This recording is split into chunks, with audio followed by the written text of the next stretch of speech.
기도하고 시작하겠습니다. 주님께서 우리를 또한 부르시고 또한 우리에게 주의 말씀을 들려주시오니 우리가 이 말씀을 통하여서 친히 주님의 그 나라가 어떤 나라이고 그 성격이 어떤 성격을 가지고 있으며 또 그 하나님 나라가 우리에게 어떻게 임하는지 이런 것들을 충분히 우리가 듣고 알고 또 이렇게 접할 수 있게끔 은혜 주셨사오니 감사합니다. 이 말씀을 통하여서 우리의 심령이 날로 새로워지고 또 그로 말미암아 우리가 잃어버렸던 하나님의 형상을 다시 회복하고 또 이런 일들을 통하여서 우리가 거룩한 교회의 한 지체로서 이 땅에서 온전히 교회를 바르게 세워나가는 일에 우리가 헌신할 수 있도록 주께서 인도해 주옵소서. 예수님 이름으로 기도합니다. 아멘. 드디어 이제 사도행전의 제1 이제 대단원의 막을 내리는 이제 시간이 되었습니다. 지난 시간이 이제 클라이막스를 한다면 말하자면 사도행전이 쭉 흘러오고 난 뒤에 바울 사도가 예루살렘에서 가이사랴로 가는 그 장면이 어떻게 보면 사도행전에서 제일 극적인 이제 장면이 되겠고, 그리고 이제 로마로 이게 또 가게 되는 장면을 보게 돼요.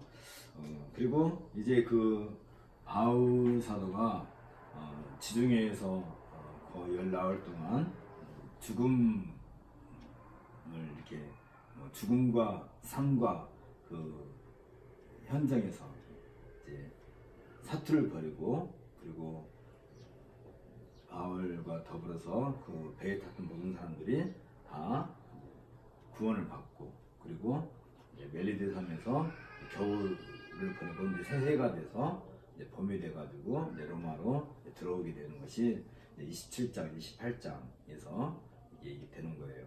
그러면 이제 사도행전을 통해서 우리가 이제 특별히 기억해야 될 것은, 우리가 이제 사도행전 1장 8절에서 늘 얘기 시작했죠.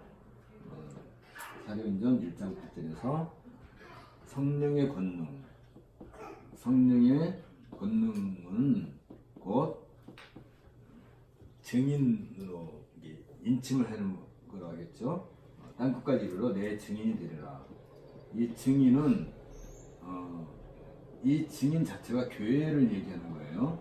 너희가 할 때 그 너희는 한 개인이 얘기하는 게 아니라 너희라고 하는, 교회라고 하는, 교회죠. 교회가 성령의 권능을 입어서 뭘 제 증인이 되는 거예요? 죄사함의 증인이 되는 거죠. 그래서 죄사함은 곧 우리에게 뭘 갖다 줘요? 우리에게 이제 구원, 영생을 갖다 주는데, 그것을 상징하는 것이 세례, 그죠? 세례를 받음으로써 다시 말하면 우리가 이제 이 땅에서 하나님의 백성이라고 하는 그런 사인을 받게 되는 거죠. 그러니까 결국은 성령의 권능은 교회의 증인, 증인이라는 것은 뭘 증인하는 거예요? 로고스이신 예수님의 말씀이죠. 이 성자께서 성육신 해가지고 성육신 하셔서 오신 것이 말씀이라고 했죠. 말씀. 그러니까 이 말씀에 대한 증인이 교회라고 그랬죠. 그러니까 결국은 교회는 말씀 그 자체죠. 이게 결국 말씀 그 자체지. 예수님의 말씀. 예수님의 말씀은 몇 가지로 나타난다고 그랬죠? 기억나세요? 이제 어떤 그 행위로도 나타나고, 예수님께서 뭐 고달프시고 뭐 피곤하시고 뭐 잠을 주무시고 어떤 그걸로도 나타나고, 때로는 날래오, 친히 어떤 목적을 갖고 말씀하시는 게 있었다고 했죠?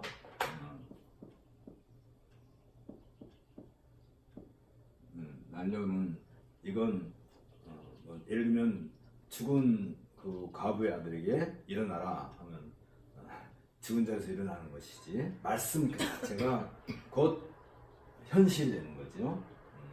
그러니까 실로암에 가서 내 눈을 씻으라. 그러니까 실로암 가서 눈을 씻으니까 어떻게 됐어요? 눈이 보였다고. 말씀 자체가 곧 때로는 어떤 이적을 하거나 표적을 행하시는 것도 있었죠. 말씀과 이적 행함은 거의 같은 거죠. 예를 들면 또 이 풍랑을 향해서 잠잠하라 하니까 잠잠게 됐다든지 그러니까 있겠고, 또 예수님은 또 이런 말씀도 하시죠. 나는 곧 길이요 진리요 생명이니 할 때 그 자체가 계시로서의 완벽한 내용을 담고 있는 거죠. 근데 그런 말씀들 이런 것들은 있다 한다면 이 말씀이 성경으로 기록돼 가지고 성경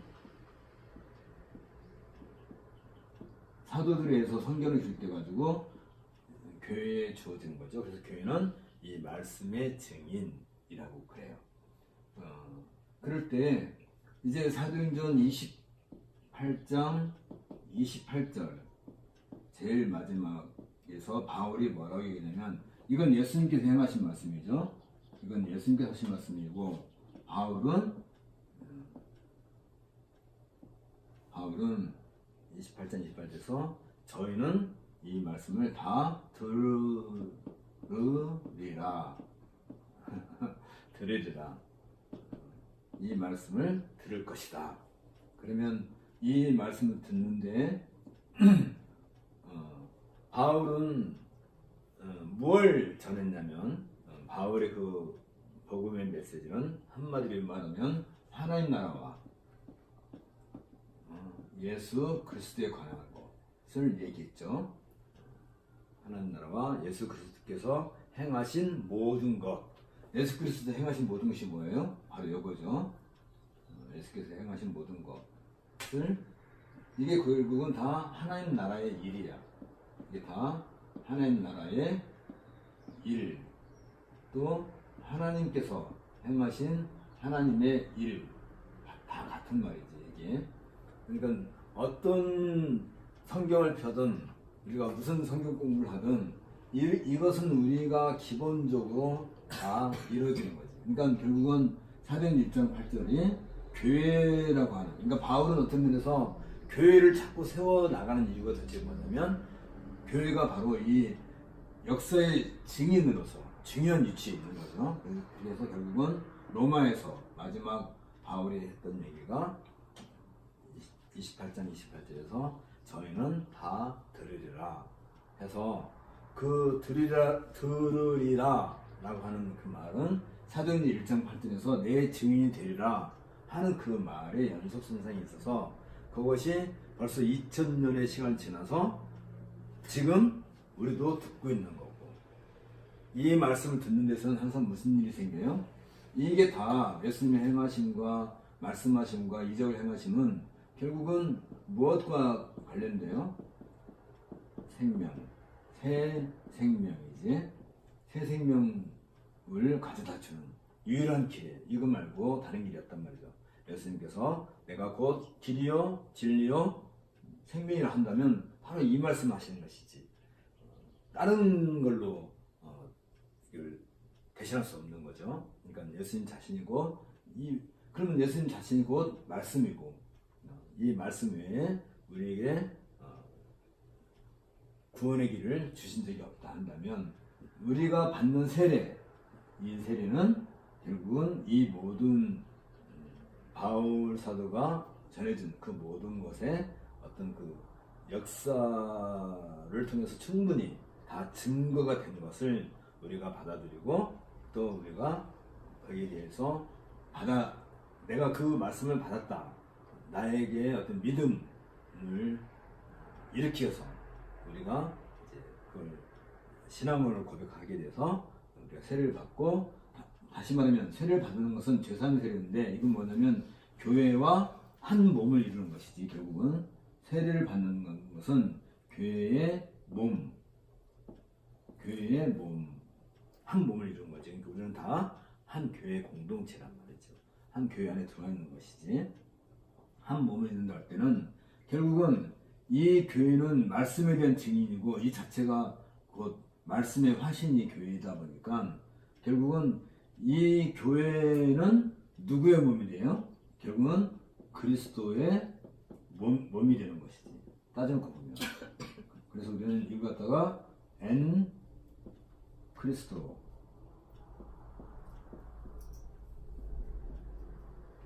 엔 크리스토라고 했죠. 저는 인 크라이스트 그리스도 안에 그리스도와의 이건 어떤 의미가 있어요? 연합. 그래서 우리는 다 그리스도와 연합된 상태. 연합이라 하니까 우리가 서로 손잡고 있는 그 상태를 얘기하는 게 아니라 그리스도 안에서 다 하나가 되었다는.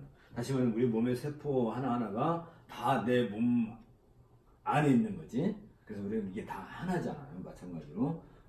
그래서 우리는 새 생명이신 그분과 연합되어 있기 때문에 새 생명이신 그분과 연합되어 있기 때문에 우리는 결국은 새 생명을 받았다. 새 생명을 받았다는 것은 이제 새로운 삶의 세계로 들어왔다. 새 질서의 세계에 들어왔다. 그게 어디 있다고요? 고린도후서 5장 17절에 있죠. 그런즉 너희는 새로운 피조물이라. 이제 그러면 결국은 이 전체의 흐름이 사도행전 밑바탕에 쭉 깔려가지고 여기까지 쭉 흘러온 거예요. 그걸 구체적으로 이제 바울 서도가 우리들에게 이제 전해준 것들이 이제 바울 서신서들이 되겠죠. 어쨌든 그러면 결국은 이 교회는 증인으로서 이 교회는 뭘 증인하는 거예요? 로고스이신 말씀이신 그분을 증거하는 거지. 그리스도를 증거하는 것이지. 그런데 그 그리스도를 증거할 때에 나타나는 그 지금 우리 지상에 있어서 참된 교회의 표지가 뭔가. 그래서 그걸 다 얘기했어요. 이 교회는 이 말씀을 증거하는 건데 그 나타나는 그것은 첫째가 설교로 나타내겠죠. 설교는 말씀을 직접 증거하는. 그래서 이제 우리 그 참교회 어떤 것이 참된 교회인지 하는 것을 벨직 신앙고백서에서는 말씀을 바르게 선포하는 것이죠. 그러니까 말씀을 바르게 선포한다는 것은 예수 그리스도에 관한 모든 것을 선포하는 것이 전하는 것이죠. 근데 이 설교에는 선포한다 할 때 그 케리그마라고 하는 선포한다는 말이 있지만 이 선포 속에는 사실 뭐 어린 아이들이 이 말을 들었을 때 금방 깨달아지는 건 아니죠. 어린 아이들이 뭐 교회에 와서 목사님 설교 들으면 그걸 다 이해하고 금방 다 깨닫는 게 아니라 점점 자라면서 지혜가 자라면서 총명이 또한 자꾸 쌓여가면서 그 말씀을 깨닫게 되는 것이지. 그런 면에 있어서 또 가르친다는 의미도 있어요. 그러니까 목사가 주일날 설교를 통해서 하나님 말씀을 선포할 때에는 그 안에는 어떤 요소가 담겨 있어요? 디다케라고 해서 가르친단 말이지. 가르친다는 건 꼭 배우는 것이지. 사실 우리들도 늘 말씀을 선포한다 할 때, 그러니까 설교에는 어떤 요소가 들어있어요? 선포라고 하는 이 말에는 이건 알아듣든지 못 알아듣든지 이것에 대한 책임은 이것을 제대로 이해했든지 이해를 못했든지 선포한 그 대상의 책임은 선포한 사람한테 책임이 있어요? 듣는 사람에게 책임이 있어요? 선포라는 것은 듣는 사람이 책임이 있는 거예요. 다시 말하면 이것이 생명의 길다 라고 선포를 하면 그 길로 가야 생명이지 그 길에서 벗어나면 죽음이잖아. 그럼 그 책임은 누구한테 있어요? 그 사람이 생명의 길로 갔든지 죽음의 길로 갔든지 선포한 사람에게 책임이 있나요? 쉽게 말하면 그거잖아요. 우리가 이렇게 교회 생활을 하다 보면 이제 안 믿는 사람들과 만났을 때 안 믿는 사람들이 제일 먼저 따지고 덤비는 게 뭐예요? 왜 하나님은 선악과를 만들어 가지고 사람을 죄에 빠지게 했느냐? 라고 한단 말이에요. 그런데 선악과가 먼저예요? 아니면 하나님이 그 선악과를 아담에게 말씀하실 때 이걸 먹으면 정녕 죽으리라 라고 했을 때 그 말씀을 듣기 전에는 선악과를 따먹었을 때 죽어요, 안 죽어요? 예를 들면 이 선악을 알게 하는 나무의 열매를 너가 따먹으면 넌 죽는다 라고 했을 때 이 말을 듣기 전에는 이걸 따먹었어요. 예를 들어서 따먹었으면 죽어요, 안 죽어요? 거기에는 아무런 책임이 없단 말이에요. 근데 이걸 먹으면 너가 정녕 죽으리라 하고 난 뒤에는 그걸 먹고 안 먹고에 대한 그 결과에 대한 책임은 아담에게 있어요, 하나님에게 있어요? 아담에게 있는 거지, 그쵸? 그러니까 듣기 전에는 이게 무슨 아무 문제가 없는 거예요. 뭐 몇 번을 따먹었든지. 그러나 한 번 이 말을 듣고 난 뒤에는 그건 선포란 말이죠, 선포. 한 번 이 말씀을 듣고 난 뒤에는 그대로 해야지. 이것을 벗어나면 그에 대한 책임은 아담에게 있는 거고, 다시 말하면 이 모든 것이 이런 것이 늘 선포의 내용으로 우리에게 전파되었었고, 그러면 한 번도 이런 말씀을 듣지 않는 사람들은 어떻게 돼요? 예를 들면 이런 복음을 하나도 듣지 않는 사람들. 그런데 놀랍게도 이런 복음에 대한 내용은 하나님이 어디에다 담아놓으셨냐면 하늘, 태양, 달, 별, 공기, 나무, 숲, 흐르는 강물, 그 안에 이게 다 담기는 거예요. 왜? 이 로고스이신 그분이 성육신에서 말씀으로 오시기 전에 이 세상을 만드셨을 때 요 로고스이신 그분이 말씀으로 온 세상을 창조하셨단 말이에요. 이 온 세상 안에 이런 요소들이 다 담겨 있는 거야. 쉽게 말하면. 그래서 이 자연을 본다든지 하다못해 뭐 태양을 본다든지 번개를 또 천둥을 듣는다든지 아니면 바다의 폭풍을 본다든지 그걸 보면 거기서 뭘 느껴야 돼요? 이걸 만드신 창조주 하나님을 만나게 되는 거고 두려워하게 되는 거고, 그러면 어떻게 돼요? 그 존재에 대해서 인정을 하게 되지. 근데 하나님에 대해서 잘못 알게 되면 그런 것들을 우리는 우상으로 만들지요. 그래서 일반 종교가 그래서 형성되는 거잖아요. 왜 사람들이 부처를 또 뭐 이렇게 천주를 섬기고 뭐 알라를 섬기고 뭐 또 뭐야 힌두교 같은 데서는 그런 뭐 시바 신인가 뭔가 그런 것들을 섬기고 왜 그래요? 이미 사람들 마음속에는 이런 것을 알 수 있는 그 마음의 성정을 하나님께서 우리를 만드실 때, 아담을 만드실 때도 흙으로 사람을 이렇게 빚어 갖고 사람 만드셨을 때 그게 사람이 아니라 그 사람에게 뭘 집어넣었어요? 리빙 소울, 말하면 생명을 불어 넣어줬단 말이지. 그러니까 사람은 기본적으로 하나님에서 알 수 없는 게 아니란 말이에요. 알 수 있게끔 되어 있는 존재란 말이지. 누구나 됐든지. 그러니까 사람이라고 한다면 기본적으로 내가 어디서 왔는지, 이 세상 자연은 어디서 왔는지, 저 광활한 우주는 어디로부터 이게 만들어졌는지. 그래서 시편 기자는 뭐라고 그래요? 날은 날에게 말하고 밤은 밤에게 말한다. 무엇에 대해 말해요? 이 창조에 대한 비밀에 대해서 얘기한단 말이죠. 그러니까 우리가 이 꽃 하나만 보더라도 이 꽃 속에서 얼마든지 이 로고스이신 그분을 만날 수 있는 거예요. 단지 우리가 죄로 말미암아, 원죄로 말미암아 어두워져서 그걸 제대로 알지 못해요. 그래서 엉뚱한 신을 만들어서 신에게 제사 드리고 하는 이유가 다 그런 것이지만, 그것을 하나님은 죄가 없다고 하지 않는단 말이죠. 그게 바로 죄란 말이지. 그러니까 이런 모든 것을 말씀 선포를 듣지 않은 그 사람들을 할지라도 그 사람들은 자기들이 보고 듣고 먹고 하는 그 모든 것을 통해서 누구를 만났어야 돼요? 하나님을 바르게 만났어야 되지. 그러지 못하는 것은 누구 책임이에요? 결국은 자기 책임인 거지.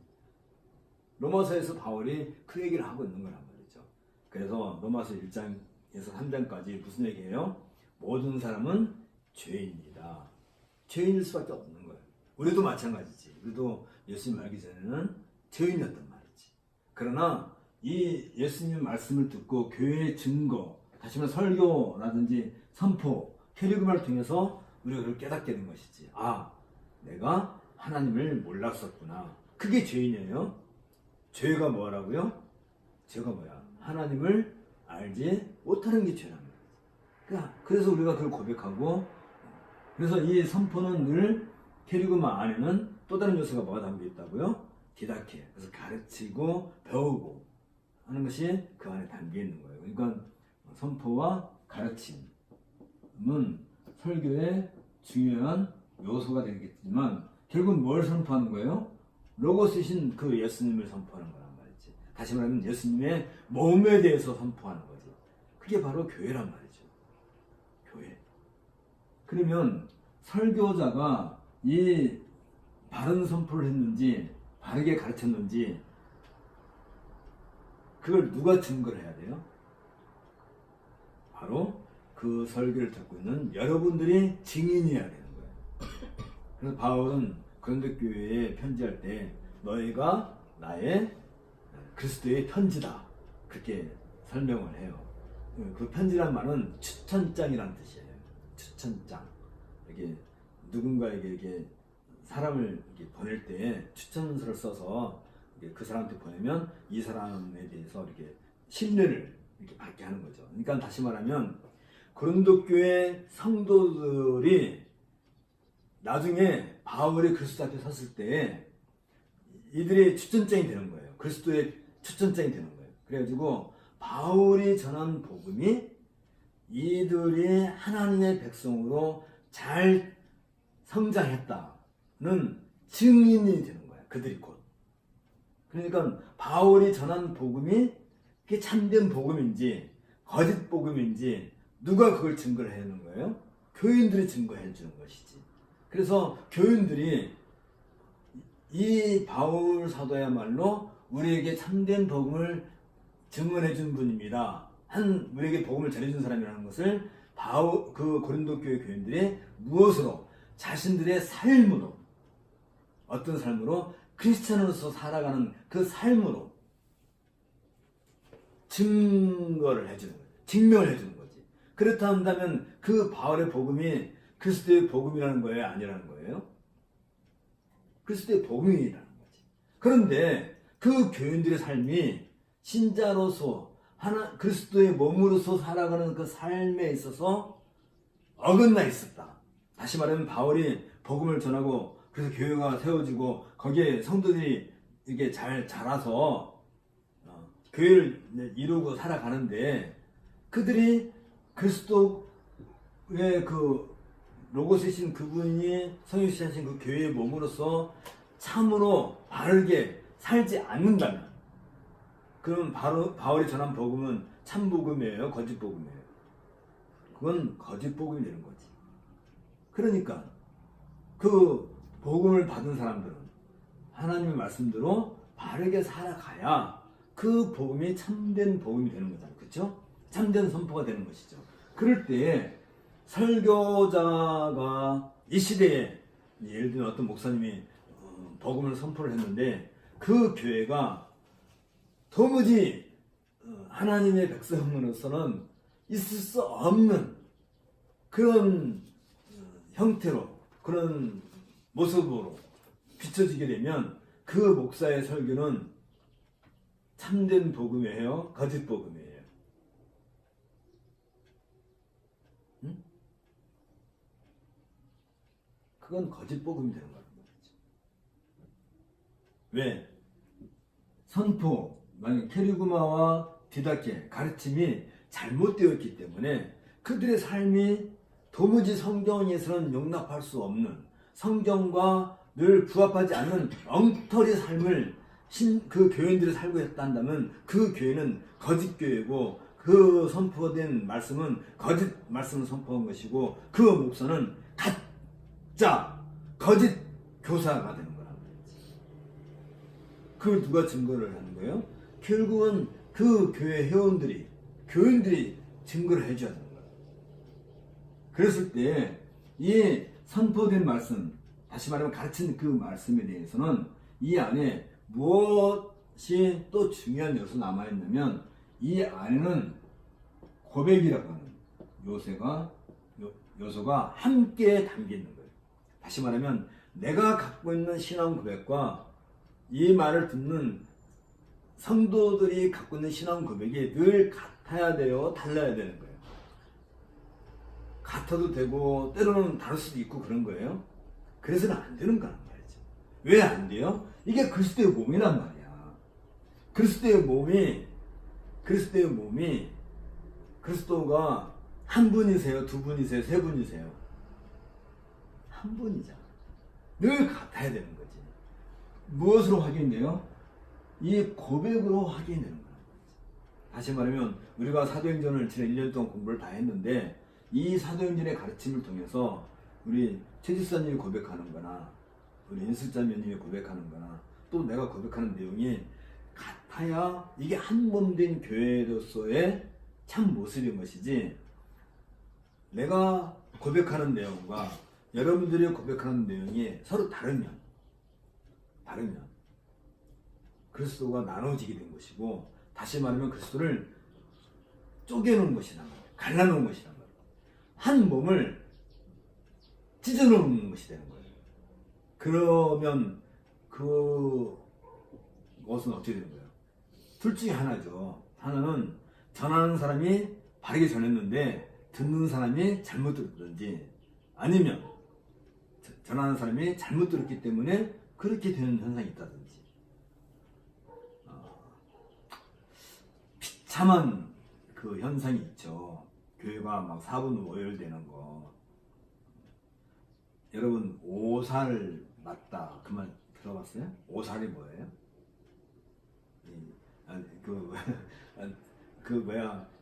욕 중에 가장 악독한 욕이 오살 맞을 놈이라고 하잖아요.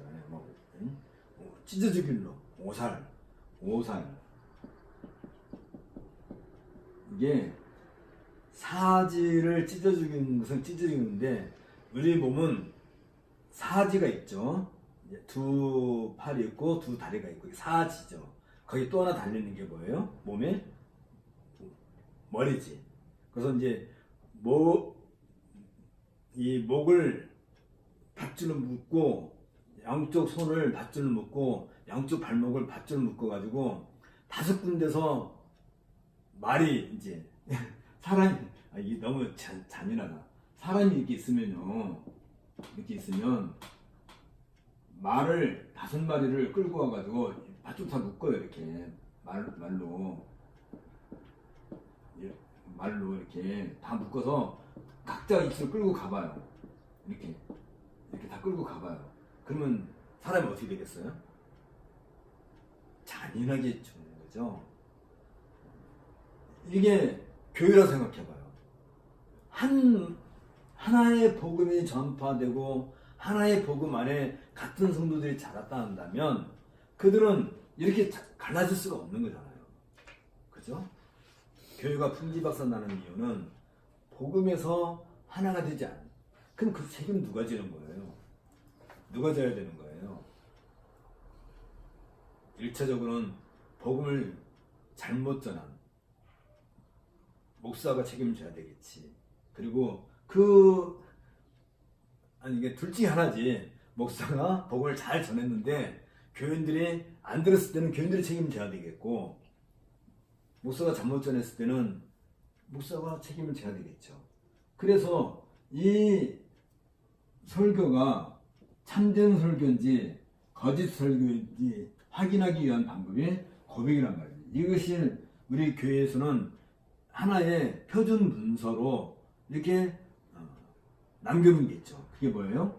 신앙, 이거 갖다가 신앙 고백서라고 해가지고, 우리 장로교에서는 웨스트민스터 신앙 고백서, 또 대열의 문답, 소요론 문답, 이걸 표준 문서라고 해가지고, 그러니까 내가 왜 이 말을 이렇게 장황하게 했냐면, 목사가 설교를 하면 무조건 아멘하고 듣는 게 아니라 적어도 목사가 설교하는 그 내용이 큐리고마로서 디다케로서 우리에게 임할 때 이 내용이 내가 고백하는 것과 일치한지 일치하지 않는지 그걸 따질 책임은 누구한테 있어요? 나한테 있단 말이에요. 듣는 사람들에게 있단 말이에요. 그래서 이 목사의 설교가 거짓 설교인지 참 설교인지 무엇을 비추어서 그걸 판단해요? 신앙 고백서를 통해서 판단해야 된다는 거예요. 그래서 목사가 설교하는 그 내용 속에 고백이 담겨 있기 때문에, 그 고백이 있기 때문에 그의 고백과 내가 그리스도를 고백하는 그 고백의 내용이 늘 일치하고 있어야 되는데, 어느 순간이 되면 아니다, 내가 알고 있는 신앙 고백과 지금 목사님이 선포하고 있는 저 설교의 내용이 있어서 고백에 차이가 생겼다 한다면 그냥 지나가면 안 되는 거예요. 그냥 지나간다는 것은 그리스도의 몸인 교회를 찢어놓는 일이 생긴단 말이에요. 그래서 어떻게 해야 돼요? 그러면 이제 보통 이제 우리 교회에서는 이제 점심을 먹고 난 뒤에 이제 다시 모였을 때 가장 먼저 하는 것이 그날 설교한 메시지에 대해서 질문을 하는 시간을 갖고 있어요. 보통 교회에서는. 그래서 뭐 이제 다 똑같이 일치하면 다 뭐 알아듣고 다 똑같이 일치하면 뭐 질문할 게 없지만, 내가 혹시 이 신앙 고백서에 근거해서 오늘 목사님의 설교한 내용 중에 어떤 부분에서 내가 오해할 수도 있고 또 잘못 뭐 이렇게 전할 수도 있고 하니까 거기에 대해서 공개 석상에서 모든 교인들이 모인 자리에서 질문하는 거예요. 오늘 목사님께서 어떤 내용에 대해서 설교를 했는데 그 내용은 내가 알고 있는 고백서의 내용과 차이가 있습니다. 여기에 대해서 설명을 해주세요 하면 목사는 거기에 대해서 설명을 해줘야 되죠. 뭘 근거로? 내가 알고 있는 어떤 세상적인 지식으로 설명해서는 안 되고 이 신앙 고백서의 근거에서 설명을 해줘야 되는 거지. 그래서 내가 잘못 알고 있으면 그렇습니까 하고 거기에서 그걸 받아들여야되지, 아니면 그건 목사님이 지금 오해하고 있는 부분이 있는 것 같습니다 해서 거기에 있는 장로들에게 이 문제를 공식적으로 이제 이렇게 이의를 제기하는 거죠. 당연은 이 부분에 대해서 어떻게 판단하시는지 이렇게 공식적으로 안건을, 의견을 제출하게 되면 당회에서 그 문제를 다시 다루게 되죠. 목사가 오늘 설명한 그 내용이 과연 신앙고백서에서 제대로 인증을 해준 그 내용인지 아닌지에 대해서. 그러면 둘 중에 하나겠죠. 목사가 잘못 알고 설교할 수도 있겠고, 아니면 목사는 제대로 말을 했는데 이 사람이 끝까지 잘못 알고 있다 하는 것에 대해서는 이제 다음에 당회가 그 부분에 대해서 판결을 해줘야죠. 목사님은 제대로 설교를 했는데 듣는 당신이 잘못 알아들었기 때문에 이 부분은 당신이 고쳐야 됩니다 하든지, 아니면 목사가 내가 그 부분에 대해서 미처 생각을 못해서 잘못 설교했기 때문에 그것은 내가 고치겠습니다 하든지, 둘 중에 하나가 고쳐야 되겠죠. 그렇죠?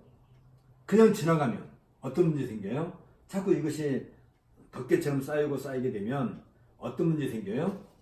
나만 오해할 수 있는 게 아니잖아요. 그 설교를 듣는 여러 사람들이 있기 때문에 여러 사람들이 각기 잘못 알게 되면 이런 문제가 생긴단 말이에요. 오살 맞는 일이 생긴단 말이에요. 교회가 풍비박산이 나는 일이 생긴단 말이죠. 갈라지는 일이 생기는 거예요. 왜 갈라져요? 그리스도의 몸인 그 말씀에 대해서 잘못 오해했기 때문에 이런 일이 생기기 때문에 늘 교회는 이 부분에 대해서 늘 신앙의 일치를 이루어가야 될 책임이 목사와 당회와 또 우리 성도들이 똑같이 짐을 지는 거예요. 똑같이 책임을 지는 거예요. 그러니까 여러분들이 설교를 들을 때 목사님이 설교하면 그냥 듣는 게 아니지, 이 신앙 고백에 있어서 서로 일치한 내용을 목사가 고백을 그 설교 안에 담아서 할 때 나와 일치하기 때문에 그 설교에 대해서 우리는 아멘 하는 거예요. 그럴 때는 아멘 하는 것이지, 무슨 말도 안 되는 뭐 이 얘기하고 있는데 거다대고 웃으면서 박수치면서 아멘 하는 것은, 그건 그 목사를 죽이는 일이란 말이에요. 뭐 예를 들면 이런 거죠. 뭐 어떤 목사님 설교할 때 내가 미국에 갔는데 어떤 돈 많은 권사님을 만나가지고, 그 권사님이 나를 아주 그 좋은 호텔에 가서 아주 비싼 뭐 양식을 사줬습니다. 여러분 아멘 하세요. 아멘. 이런 걸 아멘 하는 것은, 이건 서로가 서로를 죽이는, 아주 그건 쉽게 말하면 이건 진짜 있어서는 안 될 그런 것에 아멘 하는 게 아니고, 그리스도의 말씀에 대해서 이런 내용들에서 설교할 때 그 설교의 내용과 내가 알고 있는 신앙 고백의 내용이 늘 일치할 때 우리는 아멘 그런 거죠. 물론 겉으로 뭐 큰 소리로 뭐 아멘 할 필요는 없겠지만 늘 마음속에, 그러니까 목사가 설교할 때 우리는 그걸 그냥 듣는 게 아니라, 거기에는 무슨 일이 생겨요? 목사의 설교와 듣는 우리 회중 사이에 늘 불꽃 튀는 전쟁이 거기서 생기는 거예요. 불꽃이 왜 생겨요? 불꽃. 이게 우리 전기가 있으면 플러스 마이너스가 있으면 이걸 갖다 탁 대면 파다닥 하고 불꽃이 튕기잖아요. 그죠? 왜 튕겨요? 플러스 마이너스가 서로 극이 다르니까 불이 치면 파다닥 하고 불꽃이 튕긴 것처럼, 목사의 설교와 나의 신앙 고백의 내용이 서로 다를 때는 가서 불꽃이 파다닥 튀어가지고 정신이 바짝 나는 거죠. 둘 중에 하나란 말이죠. 목사의 설교 잘못됐든지 아니면 내가 잘못 알고 있든지, 그러면 그걸 고쳐야 돼요? 안 고쳐야 돼요? 그건 당연히 고쳐야 될 내용인 거예요. 무엇에 대해서? 이런 내용들에 대한 것이 복음의 내용이니까. 그래서 우리는 목사의 설교 시간에 정신을 바짝 차리고 그 설교가 내가 고백하는 내용과 늘 일치하고 같이 가야지. 그랬을 때는 아멘 하죠. 물론 속으로.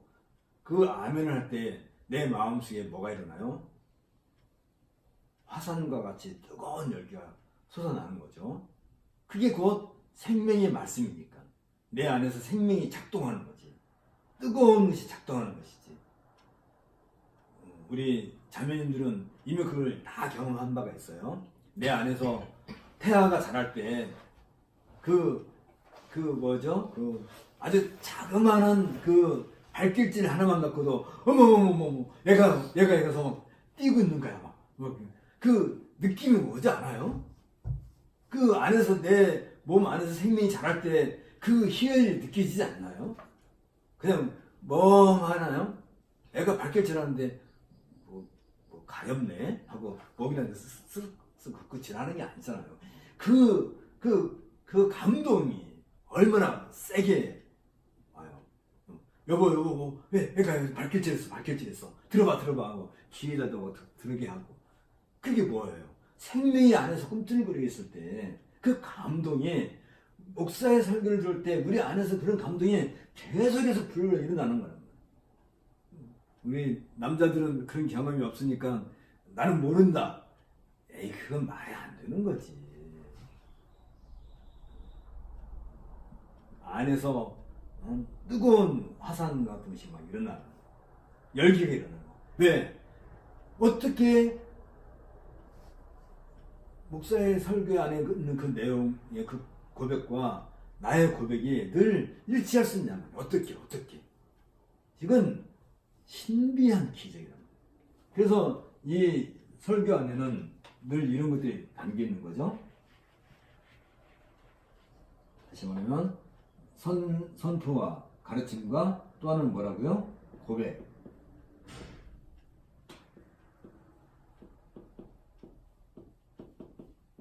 컨페션.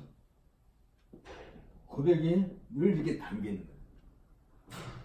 그래서 이 고백이 일치할 때 서로의 그 마음이 합쳐지는 거잖아요.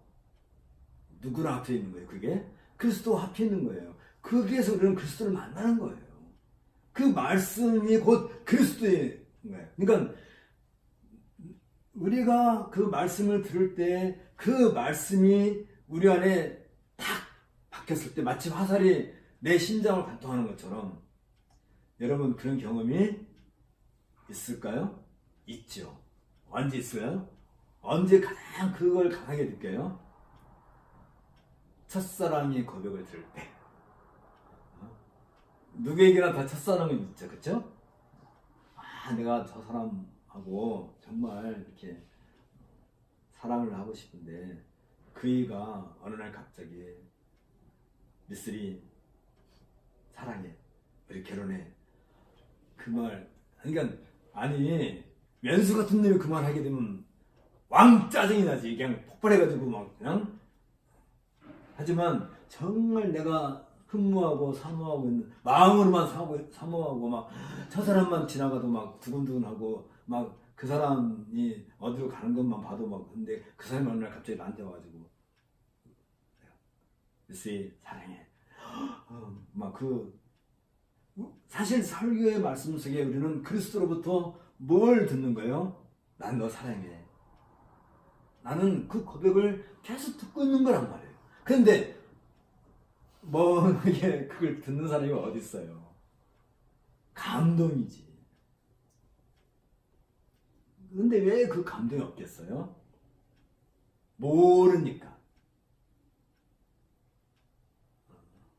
비극적인 그 첫사랑의 사건이 있었던 것을 혹시 여러분들 아시나요? 어떤 남자와 어떤 여자가 이제 옛날엔 다방에서 이제 이렇게 첫 번째 이렇게 중요한 다방에서 이제 맞선을 보잖아요. 근데 어떤 남자가 이제 그 맞선 자리에 갔는데 그 여자를 봤는데 너무 이쁜 거야. 자기 눈에 너무 아름답고 나 저 사람이 정말 너무 좋겠어. 막 얘기를 해요. 이런 얘기도 하고 저런 얘기도 하고 이렇게 얘기하고 나는 뭘 좋아하고 이게. 근데 여자는 그냥 좋아가지고 이렇게 웃고 있는 거예요, 계속. 그리고 막 이제 차 한잔 마시고 헤어졌다가 다음에 또 만나자고 약속하고 또 만나고 또 만나고. 근데 여자는 계속 웃기만 하고 있는 거야. 아니 무슨 말을 해야 될 거 아니야. 그냥 좋아갖고 웃기만 하고 있는 거야. 우리 결혼할까요?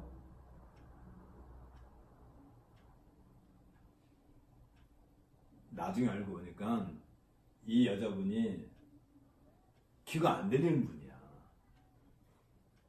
귀가 안 들리니까 그 남자가 그렇게 정성을 쏟아서 했던 그 모든 얘기가 허공에 날리는 건불처럼 그냥 다 사라지고 없는 거야. 결국은 어떻게 됐겠어요? 결국은 목사의 입을 통해서 그리스도의 몸인 그 말씀이 계속 우리에게 주어지고 있는데, 전해지고 있는데, 우리 귀가 닫혀갖고 우리 마음이 단단해갖고 우리 머리가 딴 걸로 가득 차 있어가지고 그 메시지를 못 듣고 그냥 겉으로만 하는 거죠. 목사가 아멘 따라서 아멘 하고 그리고 그냥 와버려요. 하루 이틀 그렇게 평생 교회 다니면 마음에 뜨거운 건 아무것도 없잖아요. 안 듣는데, 안 들리는데 그럼 왜 안 들리는 거예요 도대체? 왜 못 듣는 거예요? 아는 게 없으니까 들리지도 않지. 그러니까 공부를 해야지. 뭘 공부? 내가 도대체 뭘 고백하는지, 내가 도대체 뭘 아는지에 대해서 공부를 해야 목사가 무슨 설교할 때 맞아 그래 내가 알고 있는 이 그리스도에 대한 고백과 지금 목사님이 하는 그 내용이 같아 할 때 그 마음의 그 뜨거움이 안에 생기는 거잖아요. 늘 그래야 정상인 거지.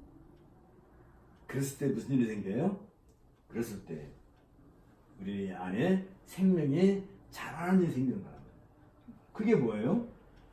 그걸 우리가 이 참된 교회의 표제로서 바른 말씀이 설교가 되면, 말하자면 이런 가르침과 고백과 선포가 되어지면 그걸 우리가 실증하는 방법이 성찬식이에요. 성찬. 한 자리에서 하나의 떡을, 하나의 잔을 나눠서 마시는 거잖아요. 서로. 그러면 이 성찬식에는 누가 참여해요? 이 고백이 같은 사람끼리 참여하는 것이지. 고백이 다른 사람이 그 성찬식에 참여할 수 없어요. 늘 고백이 같아야 이 성찬식에 참여해. 뭐예요, 성찬식에? 떡과 포도주를 먹고 마시는데, 이 떡과 포도주는 뭐예요? 이게 결국은 그리스도의 몸이잖아. 이 그리스도의 몸이잖아요. 함께 참여하는 거지.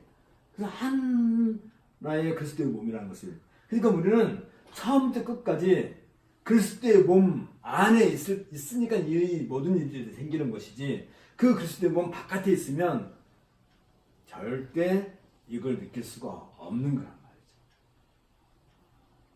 그래서 성찬식에 참여할 때 이걸 느껴야 되는 거지. 이 떡을 먹고 포도주를 마실 때 우리는 뭘 먹고 뭘 마셔요? 그리스도의 몸과 그리스도의 피를 상징하는 것을 먹고 마실 때, 그냥 먹고 마시는 것이 아니라 결국은 이 말씀으로 증거된, 이 말씀이 이렇게 떡으로 포도주로 이렇게 우리에게 기념이 되는 거잖아요. 기념을 하는 거잖아요. 그래서 항상 동일한 같은 고백 안에 이렇게 있어야 되는 거죠. 그걸 바울은 뭐라고 한다고요? 바로 그걸 들으리라 라고 하는 거란 말이죠. 그걸 들으리라. 그러니까 바울의 그 이야기는, 다시 말하면 바울의 이 복음 전파는 누가 만들어낸 것도 아니고, 누가 임으로 이렇게 무슨 이렇게 홍길동전이라든지 춘향전이라든지 그렇게 만들어가지고 이 예수님에 대해서 이렇게 무슨 신화로 만들어서 전해주는 게 아니라, 이 이해가 제일 먼저부터 어디 시작돼? 로고스이신 이분 얘기가 제일 먼저 하늘에서부터 시작된 거라고 했잖아요. 어디서 나와있대요? 우리가 에베소 1장 3절에서 14절에 나와있는 하나님의 경륜에 속한 얘기란 말이에요. 이 모든 게 벌써 하늘에서 이루어진 그 모든 이야기들이 들으리라. 이 복음에 대한 얘기를 우리가 듣고 거기에서 뭘 이루어진다고요? 교회의 어떤 그 증인을 넣어서 교회가 그 복음을 선포해서 우리는 죄사함의 세를 받고, 그래서 늘 우리는 매주 예배 시간에 이 설교 말씀과 또 성찬을 통해서 이 하늘에서 이루어졌던 그 경륜이 되는 것을 우리는 늘 거기에 참여하는 거란 말이죠.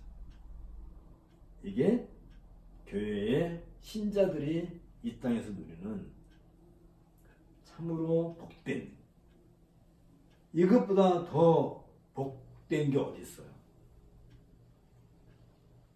그런데 우리는 이런 복된 자리에 가가지고 세상에 아무것도 아닌 거기에다가 목숨을 거는 사람들이 더 많아요.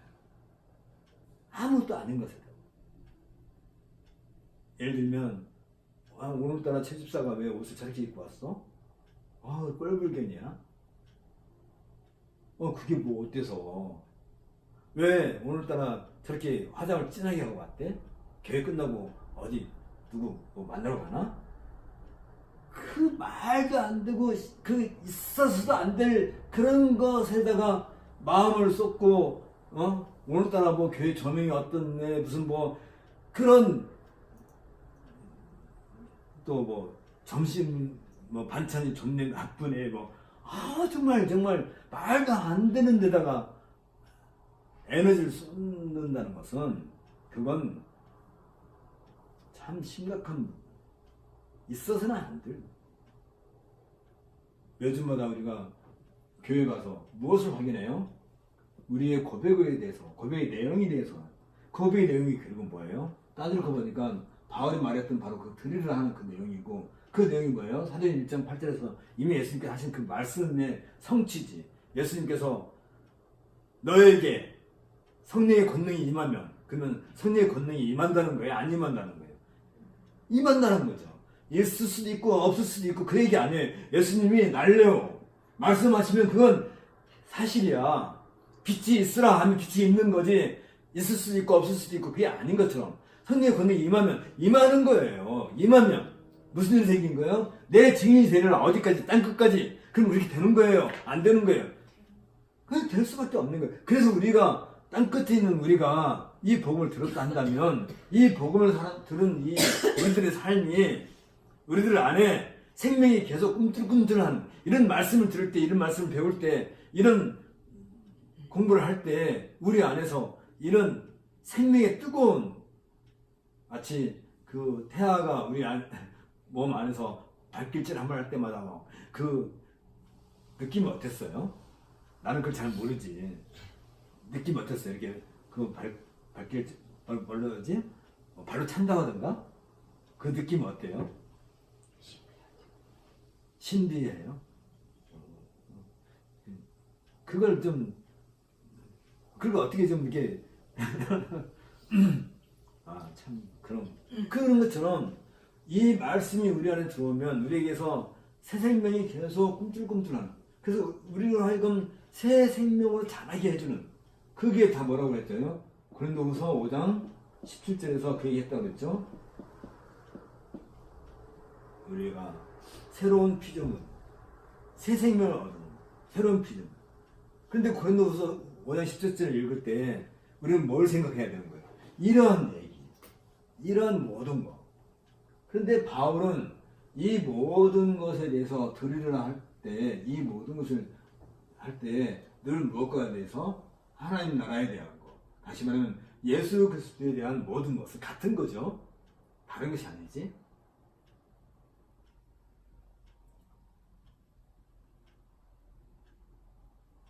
결국은 이 바울의 이 놀라운 복음의 사역을 가리켜서 이제 사도행전은 어떻게 마치고 있냐면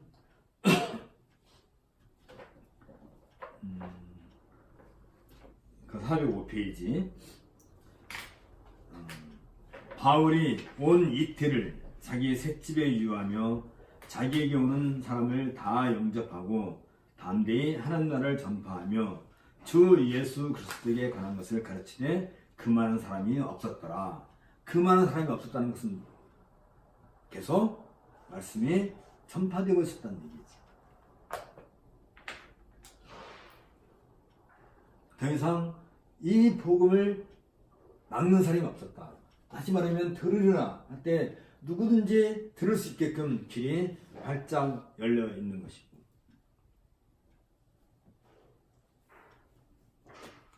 누가는 바로 이 이야기를 하고 싶어서 누가복음부터 시작해가지고 사도행전을 이게 다 기록해서 우리에게 전해준 거예요. 데오빌로 각하에게 보낸 서신으로 되어 있지만 사실은 그 데오빌로스라고 하는 그 이름 자체가 하나님의 사람들, 사람이란 뜻이에요. 데오빌로란 말 자체가. 그러니까 이 누가복음이라든지 사도행전을 듣는 사람들은, 이 얘기를 읽는 사람들은 누가 읽는 거예요? 하나님의 사람인, 우리가 곧 하나님의 사람이지. 하나님의 사람, 데오빌로, 하나님을 사랑하는 사람이 이 말을 듣는 거예요. 그러니까 바울이 말하면 저희는 다 들으리라. 누가 들어요? 이 듣는 사람은 하나님을 사랑하는 사람이 이 말씀을 듣는 것이. 그런데 이 과정에서 우리가 놓치지 않아야 될 또 다른 얘기가 있어요. 우리가 이제 다시 이걸 사도행전 27장으로 앞으로 넘어가 봅시다. 388페이지. 자,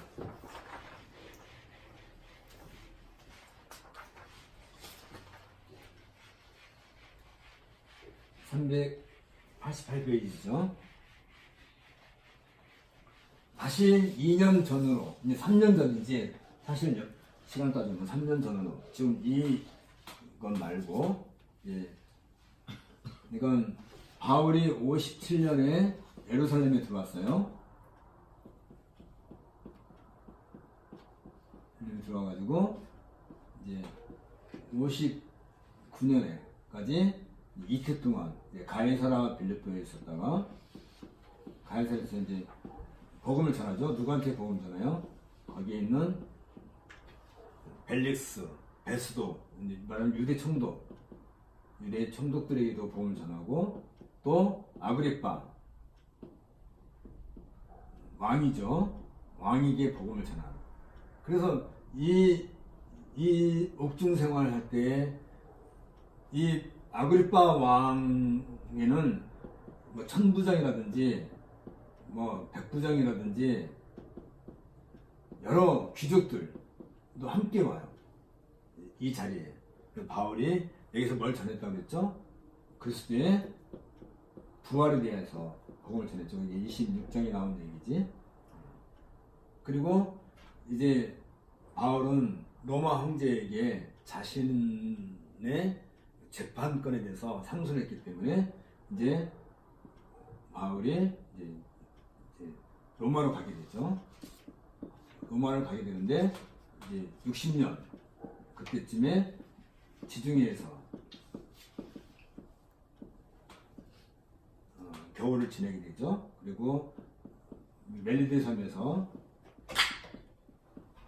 있게 되고, 그 다음에 로마에 가서 이제 62년까지 로마에서 2년 동안 이제 로마에서 옥중 생활하게 되죠. 그래서 바울은 들으리라, 누구든지, 이게 28장 28절 얘기죠. 들으리라 이렇게 되는 것인데, 이 57년에 예루살렘 올 때 바울은 어떻게 오냐면 이방 교회 사절단들과 같이 들어오죠. 사절단.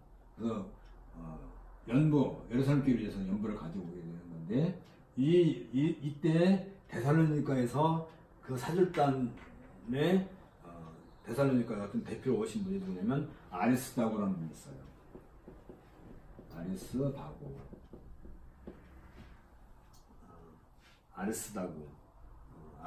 아리스다고스라고 하는 사람인데, 이분 이름 뜻이 참 기이해요. 베스트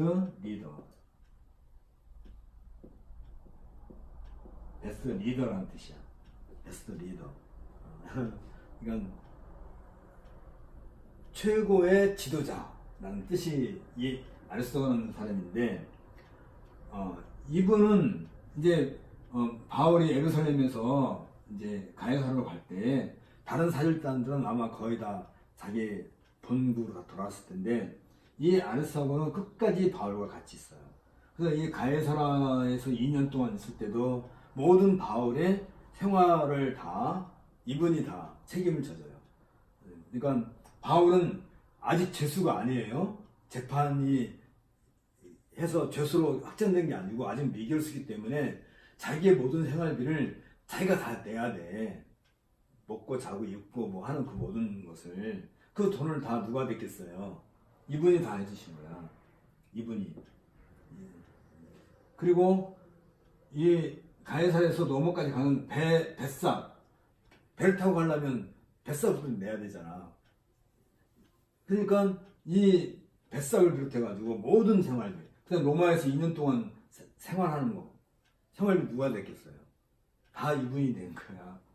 그러니까 이런 바울이 아까 얘기했던 다 드리리라 해가지고 이 모든 일을 할 때 눈에 띄지 않지만, 사도행전에서는 그냥 이분 이름이 싹 이게 두세 번 나오고 하나지만, 사실은 이 모든 일을 이루는 이 모든 과정에 있어서 이분이 사실은 바울의 뒷바라지를 다 해줘요. 물론 이분 혼자 한 건 아니지. 뭐 빌립보 교회라든지 다른 교회 성도들도 계속하고, 또 나중에 이제 옥중에 있을 때도, 로마 옥중에 있을 때도 이게 뭐 골로새 그 교회가 아리스도고를 통해 가지고, 또 이게 아니지, 에바브로를 통해 가지고 또 이게 생활비도 보내주고 또 다른 사람도 많이 했지만, 상당히 많은 부분에서 이분이 그걸 다 감당을 해줘요.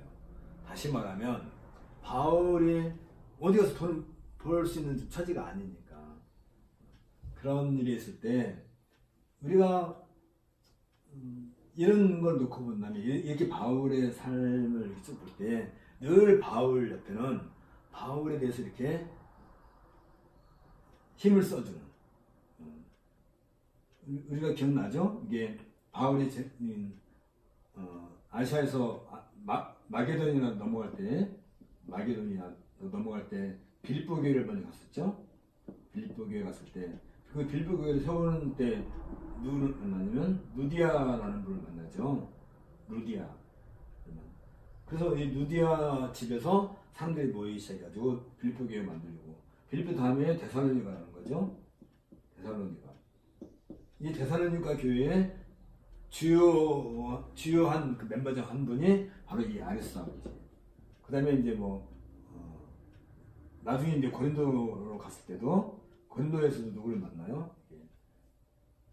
브리스길라를 거기서 또 만나게 되죠. 아굴라하고 브리스길라를 만나게. 이런 분들이 참 늘 바울과 함께 하는 걸 우리가 보게 되는 거죠. 어쨌든 그러니까 지금 이 가이사라에서 로마로 갈 때 이제 이 로마 그때 이 사람들을 끌고 가는 그 책임진 백부장이, 이건 이제 로마 사람이지, 로마 군인이죠. 백부장 율리오가 이제 바울을 로마까지 이제 호송을 해야 되니까.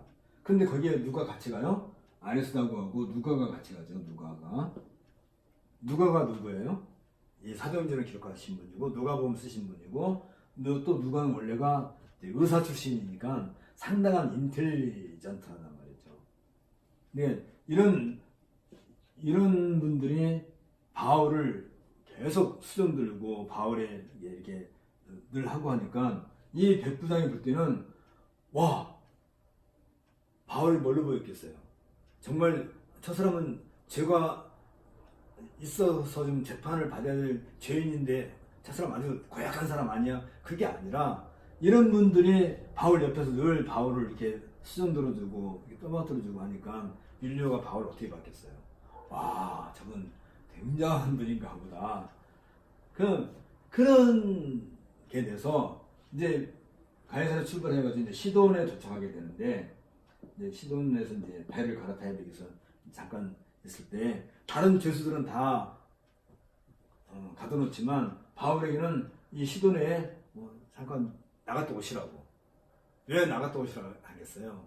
도망갈 거가 두려우면 절대 안 하는데, 이렇게 아리스다고라든지 누구라든지 이런 분들이 바울과 같이 있고 이렇게 수정되니까 믿음이 생기는 거잖아. 백부장 율리오가 바울에게 잠깐 배 밖에 나가서, 배 오래 타고 있으면 그러니까 좀 나가서 바람 좀 쐬시라고 내보내 준 거지. 그래서 바울이 시돈에 가요. 시돈과 두루라고 하는 여기는 도시국가예요.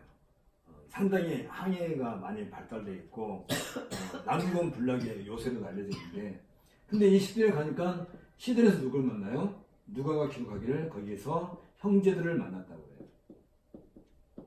형제들. 근데 이 형제들이 누구야?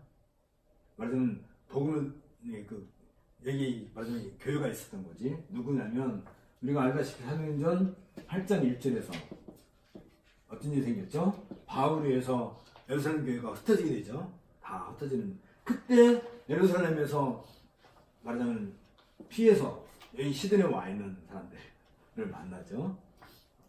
그리고 이들이 이 바울이 로마 가는 것에 대해서 아주 지극하게 바울을 환송을 해줘. 이들이 누구예요? 사실은 바울 때문에 예루살렘에서 쫓겨나온 사람들인데 오히려 바울을 형제로 맞이해요. 누가가 이들을 형제들이라고 할 때 누가와 아리스다고와 바울을 한 형제로 늘 얘기하잖아요. 형제, 자매. 이건 어떤 면에서 형제 자매예요? in Christ. 그리스도 안에서. 다시 말하면 복음의 일치. 이럴 때 그래서 이 형제들이 바울을 아주 지극하게 환송을 해줘.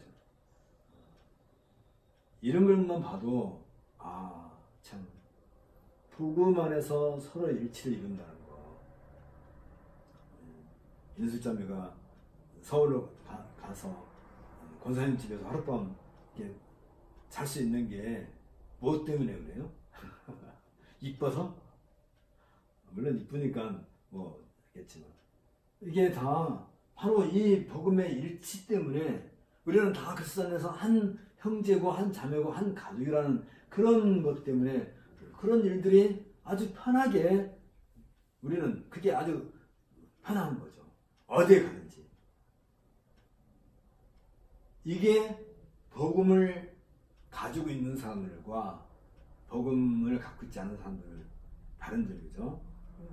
그래서 어떻게 보면 이날 시돈에서 이 형제를 만난 것은 마치 이 복음을 들고 이 복음이 로마에서 끝나지 않고 바울은 지금 무슨 생각하고 있어요? 로마를 거쳐서 어디까지 가겠다고? 서바나까지 가겠다. 그럼 마치 말하자면 복음이 온 세상에 펼쳐지기 위한 일종의 출정식 같은 그런 행사가 되고 말았어요.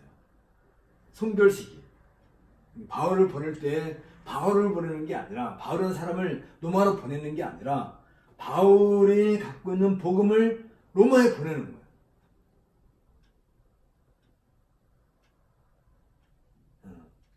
그런 것이 있죠.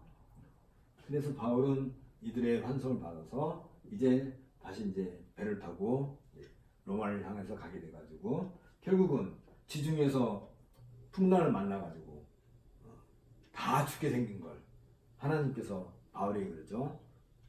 염려하지 마라. 이 배에 탄 사람들은 한 명도 죽지 않을 것이다. 그래서 그 배에 276명이 타고 있었는데 276명 중에 한 사람도 죽지 않고 그 멜리데 섬에 안착을 하게 되죠. 배는 완전히 파손됐는데도 불구하고 그럴 때 이 백병 율리오가 만일 배가 파손되면 제수들이 다 도망가고 할지 모르니까 제수들을 막 죽여야 된다고 막 그 선장님이 그럴 때도 바울이 살리기 위해서 절대 안 된다고 말리는 거잖아요. 그러니까 이 백부장 율리오는 전혀 다른 위치에서 바울을 아끼고 바울을 존중하고 사실 바울의 생명이 이끌어올 때 그 바울을 지키는 것은 사실 바울 안에 뭐가 담겨있기 때문에 그런 거예요. 복음이 담겨있기 때문에. 율리오는 그걸 모르겠지만 바울을 살려내는 일에 아주 중요한 일을 해요. 근데 그 결정적인 원인을 누가 제공해요? 바로 아리스도고와 누가가 그런 것을 이미 제공을 해주는 거예요. 율리오에게 이 바울이라는 사람은 그냥 다른 제수들과 같이 그렇게 아무 때나 죽어도 괜찮은 사람이 아니다는 것을 이미 그런 걸 해줘서 그리고 결국은 그 멜리데 섬에 도착했을 때 무슨 일이 나요? 우리 27장에서 보는 것처럼 다들 물에 완전히 다 젖어서 바닷물에 쩔어가지고 섬을 도착하니까 무슨 불부터 펴서 몸을 이렇게 빨리 덮여야 되니까. 근데 바울도 나뭇가지를 주워다가 이렇게 불을 피우는 일을 이렇게 하고 있는데 그 나뭇가지 속에 뭐가 마치 숨어 있으면 독사가 숨어 있었단 말이에요. 그 독사가 바울 손을 쾅 물었어. 그걸 원주민들이 봤어. 저 뱀에 물린 것은 특사한다. 그리고 그 사람들 무슨 생각해요? 저 사람은 아주 흉악한 범죄이니까 천벌을 받은, 의말로 말하면 천벌을 받은 거야. 그래서 독사한테 물려 죽구나. 근데 바울이 딱 뱀이 물었는데 어떻게 했어요? 탈탈탈 떠나서 뱀을 불쌍히 따르세해서 뱀이 벌에 다 죽게 되고 바울은 멀쩡하단 말이에요. 원래 그 섬에 있는 그 독사한테 물리면 온 몸에 막 열이 막 확 올라가지고 사람이 죽게 되는 그런 독사인데 바울은 아무렇지도 않은 거예요. 그러니까 그 사람들이 어떻게 되는 거예요? 저 사람은 신이 내는 사람이다. 그래가지고 오히려 바울을 처음에 어떻게 생각했어요? 뱀한테 물릴 때는 천벌을 받은 거다.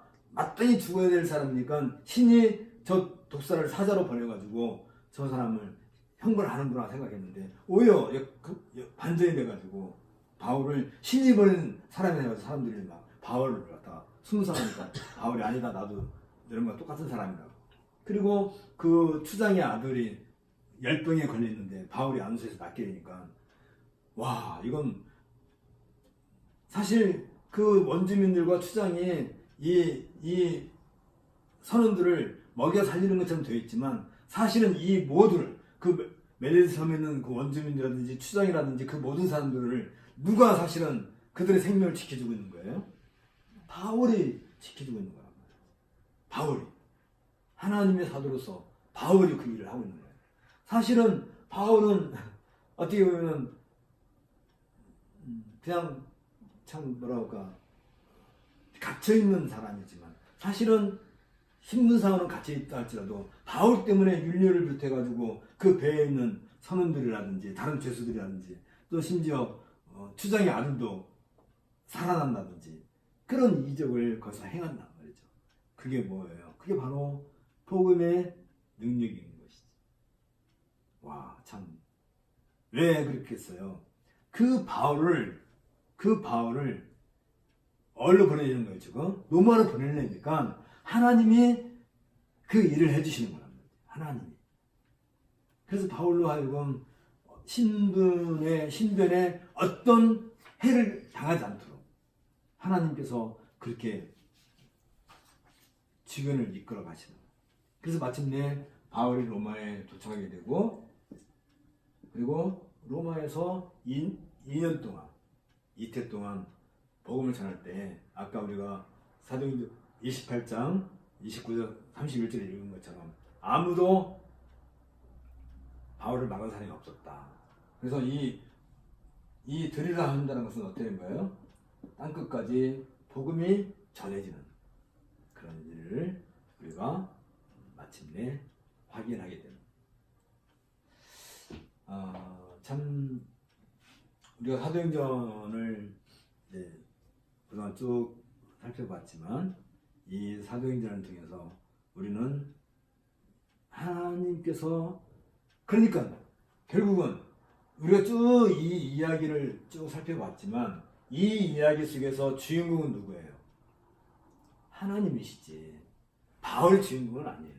바울은 사도행전 9장 15절에서 예수님이 뭐라고 그래요? 이 사람은 나의 복음을 땅끝까지 전할 나의 그릇이다. 이미 그릇이라 도구라 라고 얘기 해줬잖아요. 그런 것처럼 이 모든 일들이 우리가 사도행전을 볼 때 마치 바울이 주인공인 것처럼 사도행전 이렇게 13장 이후에부터는 이제 바울 이 얘기니까 바울의 주인공처럼 늘 보이지만 그 바울 뒤에는 늘 바울을 그 도구로 사용하시는 누가 계세요? 부활하신 주님이 계십니다. 그분이 누구예요? 그리스도 예수.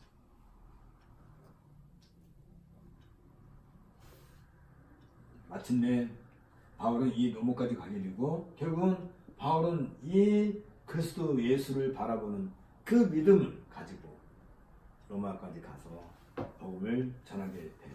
그리고 자 이제 우리가 그동안 공부한 것을 좀 이렇게 해서 끝나버리면 사도행전을 공부할 이유가 없죠. 그래서 이제 바울이 1차, 2차, 3차 전도여행에서 1차 전도여행 때는 갈라디아서를 썼다 그랬죠. 갈라디아서. 그 다음에 2차 전도여행 때는 데살로니가 전후서. 그리고 3차 전도여행 때는 고린도 전후서. 그리고 로마서를 썼다 그랬죠. 이 복음 안에서 바울이 한 결정적인 이야기, 이 갈라디아서, 데살로니가 전후서, 고린도 전후서, 로마서, 이게 사도행전에서 우리가 알 수 있는 그 결정적인 복음의 내용인데 이걸 딱 한마디로 정의한다면 갈라디아서 2장 16절 예수 그리스도를 믿는 믿음이 그리스도 예수를 믿는 믿음으로 살아서 이 믿음, 이게 믿음이에요. 믿음. 이 믿음으로 말미암아 하나님으로 하여금 우리가 의롭다함을 받는다. 이걸 갖다가 이신칭의라고 그랬죠. 쉽게 말하면 이신칭의. 그리고 갈라디아서에서 이것을 얘기하고 데살로니가 전후서에서 뭘 얘기한다고요? 부활하신 그리스도 예수를 바라보는 거예요. 그게 이건 갈라디아서는 예수 그리스도를 믿는 믿음, 얘는 그리스도 예수를 믿는 믿음에 대한 거고, 고린도 전후서는 이 믿음을 가진 신자들의 삶, 이 삶을 제대로 사는 걸 갖다가 뭐라고 한다고요? 그리스도의 편지, 다시 말하면 그리스도에게 주는 그리스도의 추천장, 추천서, 이 삶이 우리가 살아가는 그 신자로서, 이 복을 받은 신자로서의 살아가는 그 삶이, 바울이 전하는 복음이 참 복음이다, 바울이야말로 그리스도의 사도다 하는 추천장이 되는 거예요. 그러니까 신자의 삶은 어떻게 살아야 돼요? 복음에 합당한 삶을 살아야 되는 것이고, 그것을 종합한 내용이 로마서죠. 그리고 로마서에서는 무슨 얘기를 해요? 중요한 얘기를 하죠. 누가 참된 하나님의 백성인가? 로마서에서는 하나님께서 부르신 그들이 참된 하나님의 백성이다 라고 하면서 로마서에서 바울은 중요한 얘기하는 거죠.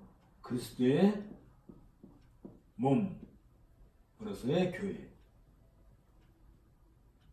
그래서 어떻게 해요? 로마서 얘기했죠. 갈라디아서 2장 16절에서 결국은 뭘로 넘어와요? 그래서 갈라디아서 2장 16절에서 이 과정을 통해서 의롭다 하는 삶, 생활, 추천서, 이게 고린도 전후서를 한다면 로마서 12장 1, 3절로 1, 2절로 이렇게 나오는 거예요. 그러므로 너희 몸을 거룩한 산 제사로 드리라. 그러면 우리 몸이 누구의 몸이에요? 그리스도의 몸이야. 그리스도 안에서. 예수님은 자신의 몸을 산 제사로 하나님께 드린 것처럼, 그렇죠? 십자가에서 우리도 하나님께 산 제사로 드린다는 것은 결국은 그리스도의 십자가에 우리도 함께 참여하는 것이, 그게 산 제사로 드린. 그것을 우리는 영적 예배라 그랬죠? 영적 예배. 그 영적 예배라고 하는 것은 결국은 고린도 전후서에서 얘기하고 있는 하나님의 백성으로서의 삶이 바로 영적 예배가 되는 거죠. 쉽게 말하면 우리는 하나님의 백성으로서 우리가 무엇을 먹든지 무엇을 마시든지 다 하나님의 영광을 위해서 하라 하는 것처럼 우리가 먹는 것 자체도 하나님께 기쁨이 되는 것이고, 우리가 무엇을 하든지 다 하나님께 즐거움이 되는 것이고, 그걸 대우름답 1번, 서유름답 1번에서는 뭐라고 얘기해요?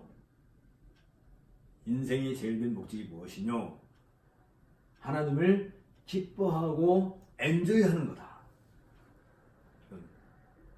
말로는 우리가 하나님을 기뻐하고 하나님을 즐거워하는 것이지만 사실은 우리가 살아가는 그 모습을 보고 누가 기뻐하세요? 하나님이 기뻐해요. 그것이 하나님의 영광이란 말이에요. 예를 들면 갓난아기가 있는데 갓난아기가 한번 빵긋 웃으면 누가 제일 기뻐? 엄마 아빠가 제일 기쁘지. 얘가 웃었어. 나보고 웃었어. 그 애가 뭐 이렇게 하나 잘 먹으면 얘가 오늘 드디어 뭐 먹었다고 막 기뻐하고 즐거워. 그게 하나님의 마음이 우리를 그렇게 보는 거란 말이에요.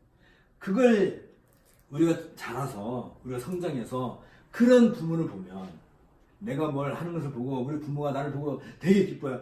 야, 네가 오늘 학교 가서 뭘 이렇게 하고 왔어? 공부 잘하고 왔어?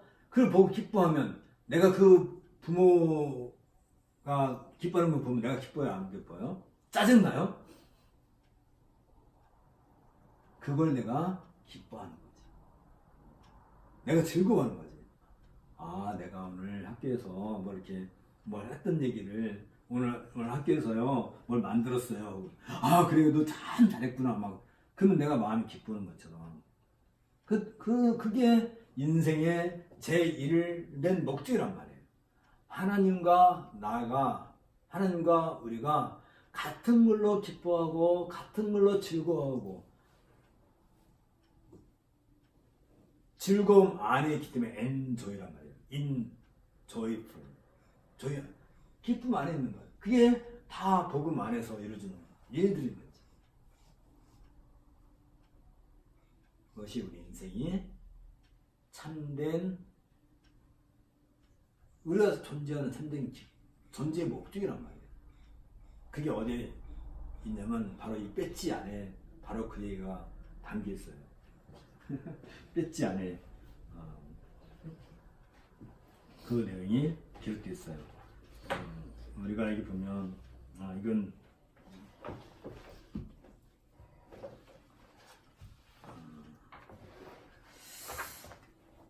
자 일단 지나가고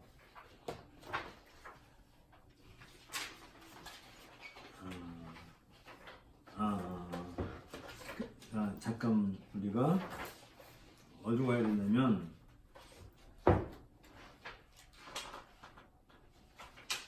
이제 407페이지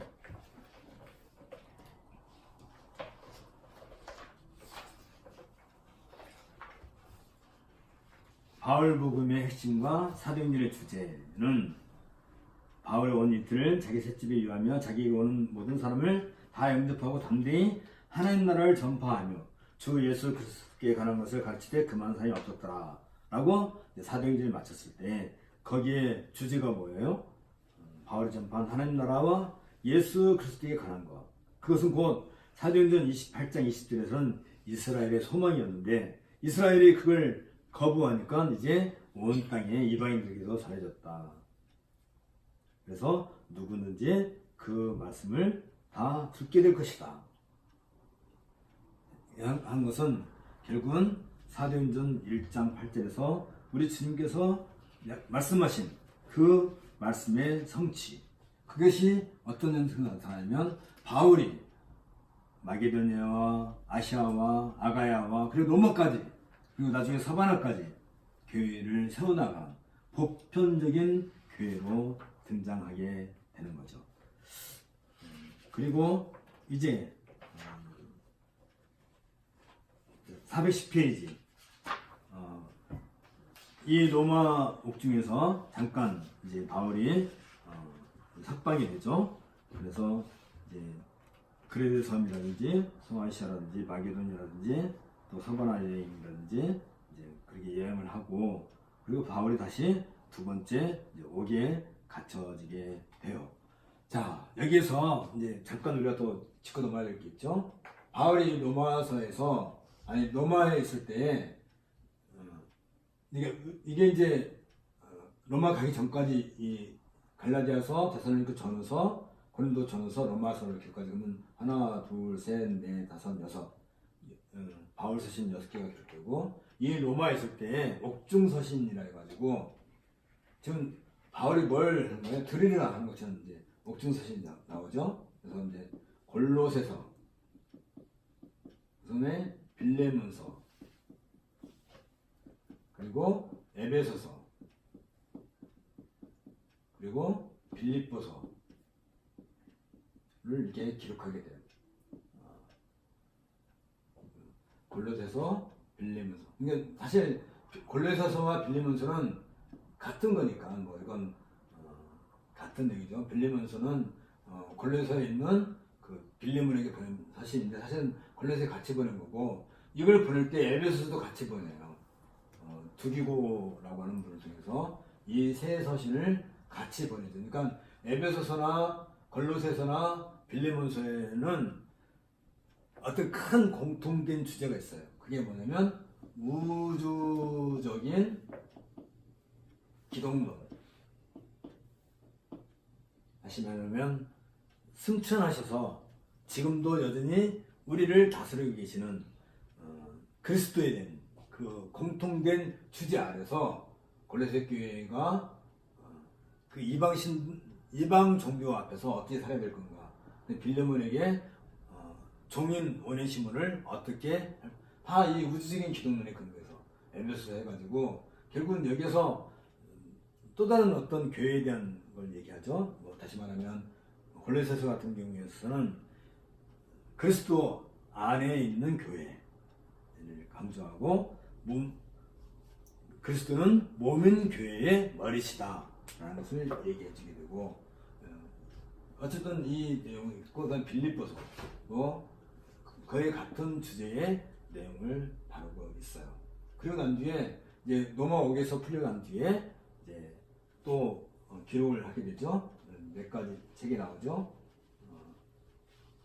알다시피 디모데 전서, 그다음에 디도서, 그다음에 히브리서, 그리고 디모데 후서를 기록해요.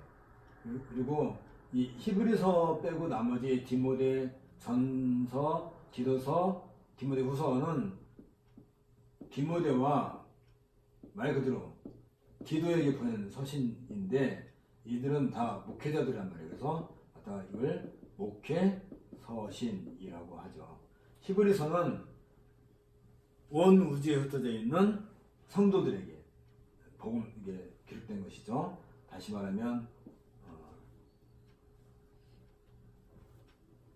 그리스도께서 성전을 허물고, 다시 말하면 대제사장이신 그리스도, 대제사장이신 그 그리스도를 우리가 바라보고 우리도 또한 그것은 삶을 살아야 될 것이다 하는 내용에 있어서 내용을 다루게 되는 거죠.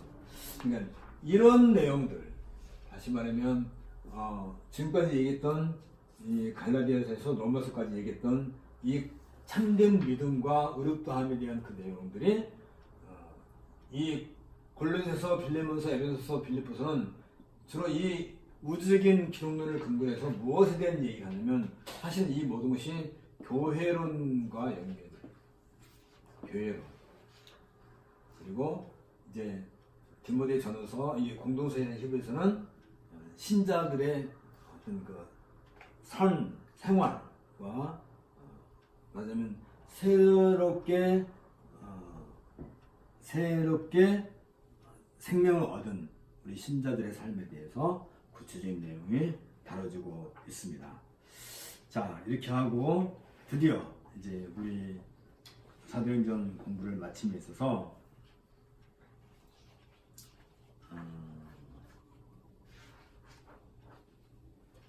어디로 넘어가냐면 478페이지 478쪽으로 넘어갑시다. 알다시피 이제 바울은 자신이 로마 오게 갇혀서 이제 두 번째 갇혀서 이제 자신이 번제로 제물로 하나님께 이제 가게 될 날이 가까운 것을 알고 디모데에게 유언장 같이 써준 서신이 이제 디모데 후서가 되겠죠. 특별히 바울은 우리들에게, 이건 디모데에게 하는 말이긴 하지만 또한 여전히 우리들에게도 주신 말씀이기 때문에 바울이 이 모든 사역을 다 마치고 우리에게 주는 또 다른 어떤 뭐라고 할까요? 우리의 어떤 그 사명의식이라고 할까?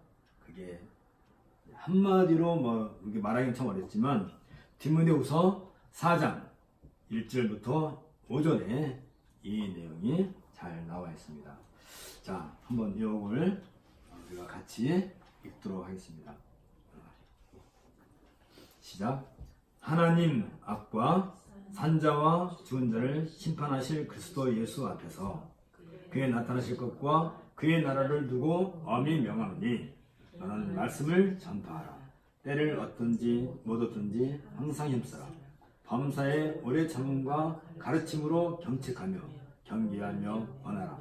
때가 이르리니 사람이 바른 교훈을 받지 아니하며 귀가 가려워서 자기의 사역을 좇을 수을 많이 두고 또 그 귀를 진리에서 돌이켜 허탄한 이야기를 좇으리라. 그러나 너는 모든 일에 근신하여 고난을 받으며 전도인의 일을 하며 내 직무를 다하라. 바울이 디모데를 통해서 우리에게 남겨준 이야기입니다. 여기에 분명히 나오죠. 누구 앞에서? 산자와 죽은 자를 심판하실 그리스도 예수. 그리스도 예수라는 때 항상 뭘 생각해야 된다고요? 하늘에서 지금도 우리와 함께 하시고 우리에게 늘 생명의 말씀을 우리와 함께 하시는 엔 그리스도, 그리스도 안에 우리는 이 안에 있는 거죠. 그게 곧 하나님 앞에 있는 거예요. 하나님 앞에 있다는 것이 무슨 말이에요? 코람데오. 늘 우리는 이렇게 하나님 앞에 살아요. 옛날에 구약시대에는 성전이 있을 때 성전 위에 항상 쉐키나가 이렇게 떠 있었다고 했죠. 구름기둥과 불기둥이 그 앞에서 이스라엘 백성이 살았던 것처럼 지금 우리에게 쉐키나가 뭐예요? 쉐키나가 상징하는 게 뭐야? 말씀이란 말이에요. 이 성경 말씀이 우리한테는 쉐키나야. 집집마다 집에 가면 성경책이 있는데 성경책을 그냥 책으로만 보지 말고 그걸 쉐키나라고 생각하는. 그래서 우리는 늘 하나님 앞에 사는 거예요. 그 나라를 두고 엄히 명하노니 말씀을 전하라. 때를 얻든지 못 얻든지 항상 힘쓰는데 오래 참고 가르침으로 경책하며 경계하며 같은 말이죠. 권하라. 근데 어떤 거냐면 이 세대가 특성이 그래요. 사람이 바른 교훈을 받지 않는 거예요. 바른 교훈이 뭐예요? 이런 복음에 대한 말씀에 대해서. 그래서 사람들은 늘 귀가 가려우는 사람들이야. 누가 자기한테 조금이라도 유익한 얘기하면 홀라당 넘어가. 그래서 이 누군가가 내 귀를 가려운 귀를 이게 살살 긁어주면 귀가 시원하잖아요. 그래서 보통 사람들은 내 귀를 이렇게 간지럽히는, 이게 시원하게 해주는 사람. 쉽게 말하면 내가 듣기 좋아하는 말을 해주는 사람에게 홀라당 마음이 뺏겨요. 그러니까 이런 바른 복음에 대해서는 듣기 싫어해요. 왜 듣기 싫어해요? 이 바른 복음에는 늘 무엇이 따라와요? 나의 희생이 따라와야 되는 거예요. 뭐가 따라와요? 아까 로마서 12장 1, 2, 3절에서 우리 얘기처럼 우리 몸을 하나님께 거룩한 산 제사로 드려야 될 나 자신을 하나님께 희생제물로 바쳐야 되는, 그게 늘 복음을 요구한단 말이에요. 근데 그게 싫어, 사람들은. 그러니까 거짓 복음이 사람들의 마음을, 그 간지러운 길을 긁어주는 거예요. 거짓 복음이. 아니야, 괜찮아, 그런 거 안 해도 되고 그저 새벽기도 열심히 나와, 그리고 11조 많이 해, 그리고 교회 와서 봉사 많이 해, 그러면 돼. 성경에 그렇게 써 있어요? 새끼나가 우리한테 그런 말을 하나요? 그리스도의 십자가가 우리한테 그걸 요구하나요? 아니야, 할례 받으면 돼. 아니야, 그냥 1월 성실한테 제사를 잘 드리면 돼. 바른 복음은 그걸 요구하지 않아요. 희생이라고 하니까 마치 내 피를 쏟아내는 것처럼 사람들이 착각하는데 전혀 그게 아니에요. 바른 복음이 뭐예요? 바른 희생 제사가 뭐예요? 나를 하나님께 바르게 내놓는다, 파리스티미한다, 헌신한다는 것이 무슨 말이에요? 바로 그게 갈라디아서 2장 16절에 있는 그 말씀대로 사는 것이에요.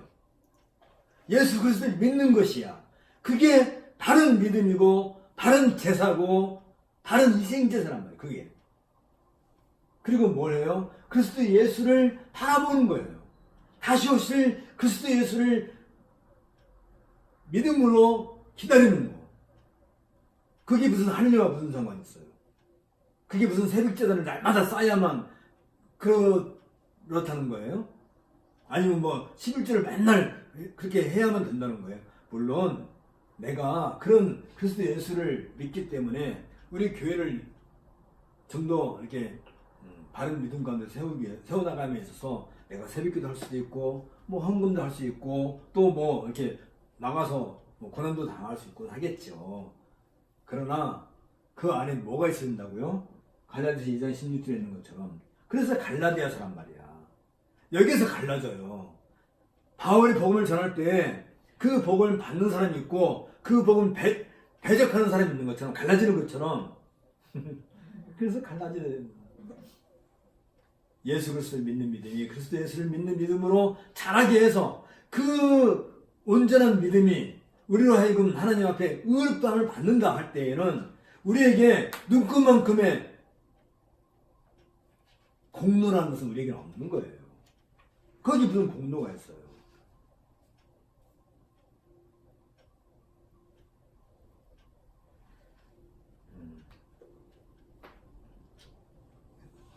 물론 때로는 이 바른 복음을 갖고 있는 우리는 이 바른 복음을 멸시하고 거부하는 사람들에 의해서 우리가 고난을 받을 수도 있어요.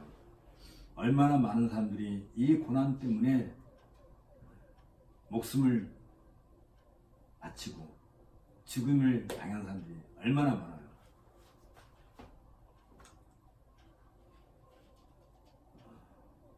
정말 그 바울의 복음을 받았던 이 갈라디아 지방이라든지 마게도니아라든지 야가야 지방인지 여기에 이제 로마 천주교가 들어와가지고 거짓 복음이 이 참된 복음을 믿는 사람들을 다 쫓아낸 거예요. 나중에 여러분들이 터키 여행을 이제 가게 되면 가파도키아라는 곳이 있어요. 가파도키아에 가게 되면 지하 도시가 거기 형성되는데 그 사람들은 이 거짓 복음을 핍박을 피해서 거기에 이제 지하 동굴을 만들어 가지고 살았던 사람들인데 그렇게 고난을 당할 수도 있겠죠. 그 사람들이 나중에 뭐 유럽으로도 가서 그들의 후예가 쉽게 말하면 그들에게 그 복음을 받는 사람들이 루터라든지 칼빈이라든지 쯔빙기라든지 후스라든지 이런 분들이 그들의 영향을 받아서 천주교의 거짓 복음과 맞상대해서 싸운 거란 말이에요. 후스 같은 사람은 불에 태움을 당해서 죽었단 말이지. 무엇 때문에? 우리들에게 이 복음을 전해주기 위해서 자신을 불에 태워서 하나님께 바치는. 그러니까 우리가 이 복음을 듣기까지 수많은 사람들이 피를 흘려서 이 복음을 지켜왔던 것이에요. 우리가 이런 복음을 정말 이런 복음을 받았는데 그냥 가볍게 우리가 할 수 없는 것이겠죠. 자, 그래서 우리는 이 복음을 끝까지 지키고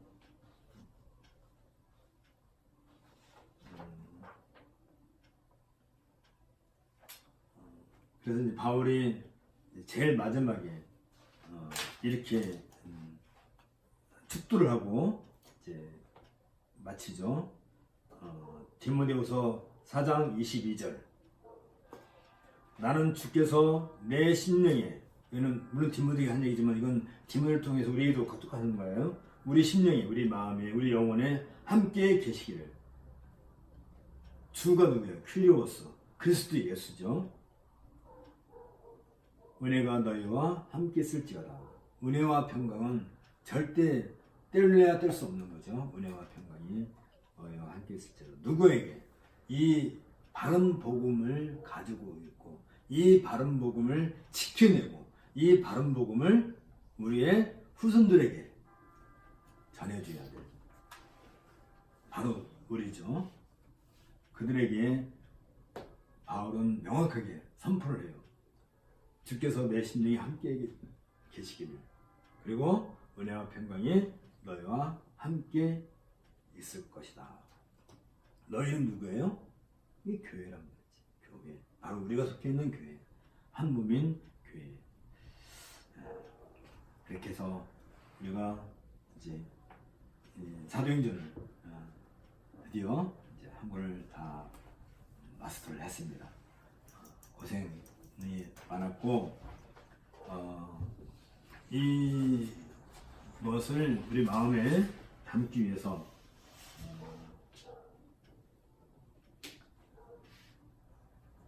먼저 우리의 신앙 고백을 함께 낭독하는 시간을 갖도록 하겠습니다. 일단